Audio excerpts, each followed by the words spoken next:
नमस्कार, मैं हूं कुमार अनिल। भारतीय जनता पार्टी ने एक ऐसा निर्णय लिया है जिससे दलित नेता हिल गए हैं। बहन मायावती जी हों या चिराग पासवान या इस तरह के जो पुराने दलित नेता हैं, उनकी ज़मीन हिला दी है भारतीय जनता पार्टी ने और ज़मीन खींच लेने की, अपनी तरफ कर लेने की तैयारी है। वो काम ये किया भारतीय जनता पार्टी ने कि हरियाणा सरकार ने ये फैसला ले लिया है कि सुप्रीम कोर्ट का जो आदेश है, यानी कि SC/ST रिजर्वेशन के भीतर राज्य सरकारें उसमें कैटेगरी बना सकती हैं, श्रेणी बना सकती है और श्रेणियों में आरक्षण को बांट सकती है, क्रीमी लेयर लागू कर सकती है। इस निर्णय का भारत के जो पुराने दलित नेता हैं, चिराग पासवान, मायावती, ऐसे नेताओं ने ज़बरदस्त विरोध किया था। अगस्त में भारत बंद बुलाया था। चिराग पासवान, मज़े की बात यह है कि चिराग पासवान हरियाणा में भाजपा सरकार के शपथ समारोह में शामिल थे और शपथ समारोह से लौटे और दूसरे दिन ही वो फैसला ले लिया वहाँ की सरकार ने, और मायावती ने तो जम के विरोध कर दिया है। लेकिन चिराग पासवान वो चुप हैं, जबकि वो कुछ दिन पहले तक बड़े बड़बोले ढंग से कह रहे थे कि जिस दिन उन्हें लगेगा कि दलितों का आरक्षण छीना जा रहा है, जिस दिन लगेगा कि संविधान पर खतरा है, उसी दिन वो मंत्री पद से इस्तीफ़ा दे देंगे। 2 मिनट नहीं लगेगा इस्तीफ़ा देने में। इतना आगे बढ़ के बोलने वाले मंत्री लोजपा के प्रमुख चिराग पासवान, इतनी बड़ी बात हरियाणा सरकार ने जो फैसला लिया है, उस फैसले पर एक टिप्पणी तक उनकी नहीं आई है, जबकि मायावती ने कल ही टिप्पणी दे दी है। मायावती ने कहा कि भारतीय जनता पार्टी न सिर्फ दलित विरोधी है बल्कि आरक्षण विरोधी है। उन्होंने लगातार ट्वीट पर ट्वीट 3 ट्वीट किए। हालांकि उनके ट्वीट का कितना मतलब अब रह गया है ये तो भगवान जाने, क्योंकि वो इससे भारतीय जनता पार्टी पर शायद कोई फ़र्क नहीं पड़ेगा उनके ट्वीट से।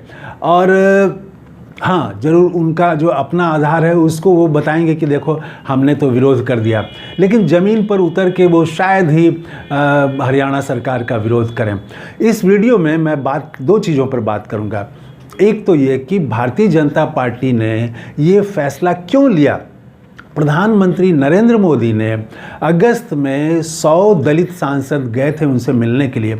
उसके बाद उन्होंने आश्वासन दिया था, ये मीडिया की खबर है, आप देख सकते हैं। प्रधानमंत्री ने आश्वासन दिया था कि सुप्रीम कोर्ट का जो फैसला है उसको लागू करने के लिए वे राज्य सरकारों पर नहीं कहेंगे, राज्य सरकारों को नहीं कहेंगे। और उनकी ही राज्य सरकार ने ये लागू कर दिया, हरियाणा सरकार ने, और शपथ लेने के दूसरे दिन ही, पहली मीटिंग में ही इसको लागू कर दिया। तो भारतीय जनता पार्टी ने आखिर ऐसा क्यों किया? क्यों वो चिराग पासवान और मायावती का जो राजनीतिक आधार है उसको छीन लेना चाहती है भारतीय जनता पार्टी? एक तो ये, और दूसरा कि कांग्रेस के तरफ से, राहुल गांधी की तरफ से खास करके संविधान बचाओ, इसको केंद्रीय मुद्दा बनाया जा रहा है। तो क्या भारतीय जनता पार्टी ने संविधान बचाओ वाला जो नारा है, जो नैरेटिव है, उसकी काट खोज ली है? अब वो कमज़ोर पड़ जाएगा और यही राजनीति के केंद्र में आ जाएगा कि सुप्रीम कोर्ट के फैसले को लागू करें या न लागू करें, ये केंद्र में आ जाएगा। इन्हीं 2 चीज़ों पर मैं आपसे बात करूंगा। पहली बात तो ये देखिए कि भारतीय जनता पार्टी ने आखिर क्यों लागू किया।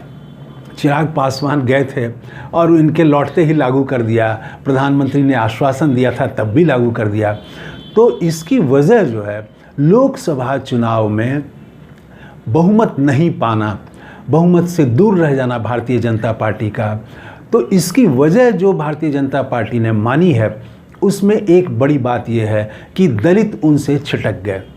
और आरएसएस के प्रमुख मोहन भागवत ने हाल में अपने संबोधन में कहा था कि भारतीय जनता पार्टी को फिर से दलितों में प्रभाव बढ़ाने के लिए प्रयास करना चाहिए।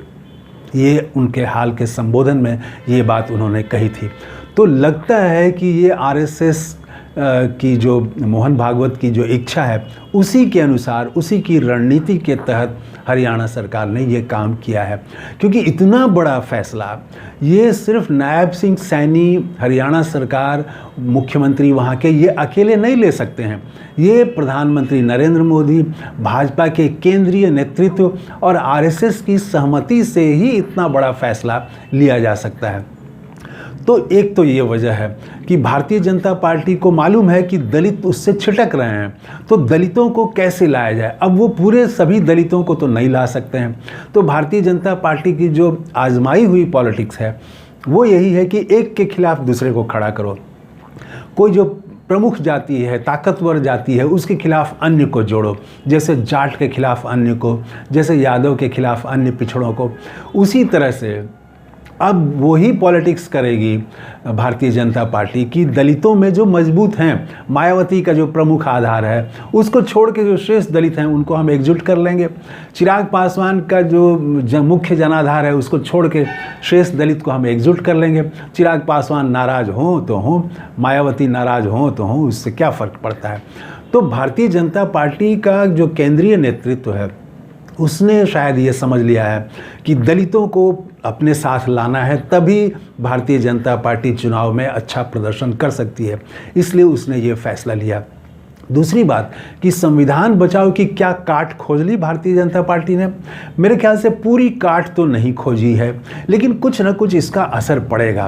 क्योंकि अब दलितों में एक हिस्सा जो भले भारतीय जनता पार्टी का विरोधी रहा है और आज भी विरोधी है, लेकिन वो हरियाणा सरकार के फैसले के साथ जाएगा, दलितों का एक हिस्सा, और वो सॉफ्ट हो जाएगा भारतीय जनता पार्टी के प्रति।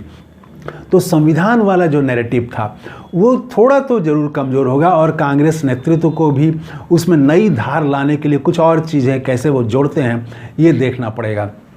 तो भाजपा की कोशिश एक तरफ है कि दलित नेताओं का जनाधार वो ख़त्म हो जाए और सारे दलित हमारे साथ आ जाएं, और कांग्रेस जो संविधान बचाओ का नारा दे रही है इसको कैसे कमज़ोर किया जाए। ये दो टारगेट लेके ये भारतीय जनता पार्टी ने ये किया है। कांग्रेस का तो इससे बहुत ज़्यादा कुछ नुकसान नहीं होगा, क्योंकि उनके यहाँ वो संविधान वाला ही मसला नहीं है सिर्फ, वो और भी मुद्दे साथ साथ उठा रहे हैं, रोज़गार का सवाल, कुछ और अन्य सवाल भी उठा रहे हैं। तो इसलिए कांग्रेस पर तो बहुत फ़र्क नहीं पड़ेगा। लेकिन जो भाजपा के साथ हैं चिराग पासवान, इनकी राजनीति तो ज़रूर संकट में फंस गई है। इन्होंने कहा था कि हम 2 मिनट में इस्तीफ़ा दे देंगे, और आज बोल नहीं रहे हैं, तो इनके जनाधार में तो सवाल होगा कि आखिर बोल क्यों नहीं रहे हैं आप। मायावती जी बोल दी और उसके बाद कुछ कर नहीं रही हैं। तो जो भारत बंद में उतरे थे दलित सुप्रीम कोर्ट के फैसले के खिलाफ, और खुद चिराग पासवान ने काफ़ी प्रयास किया था सुप्रीम कोर्ट के फैसले को चुनौती देने के लिए, और सारे जो दलित सांसद हैं विभिन्न दलों के, सबसे संपर्क भी साधा था। इस पर चिराग पासवान ने काफ़ी मेहनत की थी। तो इनका जनाधार, चिराग का जनाधार भी भारत बंद में उतरा था। तो जो तबका भारत बंद में उतरा था, अब वो क्या करेगा। भारतीय जनता पार्टी ने हरियाणा में तो फैसला ले लिया, कल अगर नीतीश सरकार भी ये फैसला ले लें तो क्या करेंगे चिराग पासवान, क्योंकि नीतीश कुमार भी इसी के समर्थक हैं और मांझी उनके साथ हैं ही। तो भारत की जो दलित राजनीति है उसमें बड़ा बदलाव आने जा रहा है।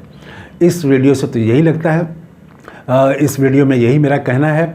और अभी वो कांग्रेस को देखना होगा कि कांग्रेस क्या रिस्पांस करती है। चिराग पासवान इस अपने रिश्ते को क्या पुनर्परिभाषित करते हैं भाजपा के साथ, या वो अभी भी हनुमान बने रहना चाहेंगे, ये सब बातें देखनी होगी।